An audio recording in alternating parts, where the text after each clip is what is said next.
I have screenshotted that photo.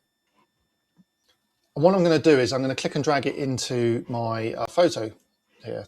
You see how easy this is. So bring it in. It's asking us, what are we making? Well, we're going to make a female, clean, soft, because she's a pretty female. She's not a baby, so we're not going to do that. And we're going to hit generate. And then we have to let it wait for a bit. Okay, and there we have it. So this is its impression of it. Now it could be different if you've got different images, but it's created a character for us, and it's basically pasted that photo onto her face. Now, a couple of tips here. I mentioned about the lighting being flat, but also if you want to edit the makeup yourself later on, you might want to take the selfie or the photo without any makeup on.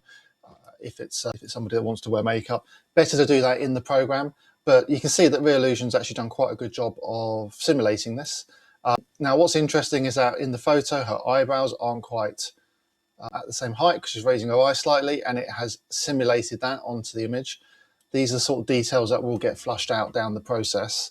But it's made quite a nice job of it other than that. Now I could try photoshopping the eyebrow into the right place and then doing it again. That might work. But that's quite a nice face.